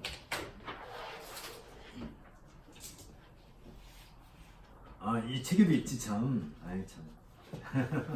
책에도 있는데 일단 우리가 이걸 함께 한번 같이 읽읍시다. 시작. 우리는 성경의 교회에 따른 사도신경, 니케아 신조, 아타나시우스 신경, 웨스트민스터 배중문서 및 새 일주 신조에 표현된 전통적 개혁 신앙에 근거하여 아래와 같이 고백한다. 1. 우리는 신구약 성경 66권이 영감된 정확무한 하나님의 말씀으로 하나님을 바로 알고 믿게 하며 바르게 살게 하는 유일한 법칙이라 믿는다. 2. 우리는 살아계시며 참되신 한 분 하나님이 영원토록 성부, 성자, 성령의 삼일체로 계심을 믿는다. 3. 우리는 전능하신 하나님이 만물을 창조하시고 섭리하시며 인류를 구원하시고 심판하시는 분이심을 믿는다. 4. 우리는 주 예수 그리스도가 참 하나님과 참 사람이시며 십자가에 죽으시다가 사흘 만에 부활하셨고 장차 영광 중에 재림하실 것을 믿는다. 우리는 성령이 삼일체 하나님 중에 한 분이시며 인격적인 분으로 그리스도를 증거하시고 죄인을 중생 성화시키며 교회에 임재하셔서 신자들로 하여금 복음을 증거하고 책임있는 봉사를 하도록 은혜를 보존하시는 분이라 믿는다. 6. 우리는 인간이 하나님의 형상대로 존귀한 존재로 지음을 받았으나 아담의 범죄로 말미암아 전적으로 타락하였으므로 십자가에 죽으시고 부활하신 그리스도를 믿는 믿음으로만 구원을 얻게 됨을 믿는다. 7. 우리는 그리스도의 몸된 교회가 하나이며 거룩하며 보편적인 것을 믿으며 또한 교회의 근본적인 과업이 예배, 복음 증거, 성도의 교제, 기도, 봉사, 그리고 해외 복음 전도임을 믿는다. 8.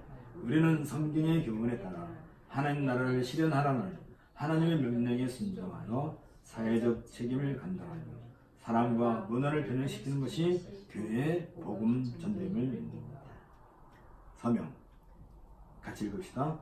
나는 하나님께서 주신 양심의 자유와 신앙의 자유에 따라 그리스도의 교회에서 가르치는 구약과 신약의 교훈이 구원을 위한 참되고 완전한 교훈임을 고백하며 한국 기네스비 아카데미 신앙고백에 동의하고 이에 잡히며 서명합니다. 그래서 여기에 날짜를 쓰시고 자기의 이름을 쓰시면 되겠습니다. 오늘 2019년 5월 31일 서명자. 서명자 하니까 사람 이름인 줄 알면 안 되지. 자기 이름을 쓰시고 사인하시면 되겠습니다. 이렇게 해서 손을 주십시오.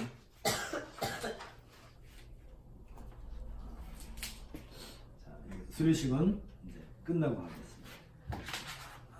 기도하겠습니다. 주님, 지난 1년 동안 우리가 다른 것이 아니고 하나님의 말씀에 대해서 배웠습니다. 하나님의 말씀 신구약 성경 66권만이 우리에게 참된 구원의 길이고 바울 사도가 우리에게 목숨을 드리면서까지 남겨주셨던 그 말씀, 예수 그리스도를 믿는 그 믿음과 그 믿음이 그리스도 예수를 믿는 믿음으로 장성케 해서 그러한 믿음 안에서 우리가 하나님으로부터 의롭다함을 받는다는 이 놀라운 사실에 대해서 우리가 사도행전을 통해서 배웠습니다. 그리고 우리는 그 모든 것을 기본으로 해서 신앙 고백을 함께 낭독을 했습니다. 다른 것이 아니라 이러한 믿음 안에서, 이러한 고백 안에서 우리가 서로 일치를 이루고 한 교회, 그리스도의 몸인 그 교회 안에 회원으로서 우리가 이 땅에서 그리스도의 용사로 살아가는 그런 믿음을 날마다 성장할 수 있도록 우리에게 은혜를 더하여 주옵소서. 예수님 이름으로 기도합나이다. 아멘. 수고하셨습니다. 고생 많으셨습니다.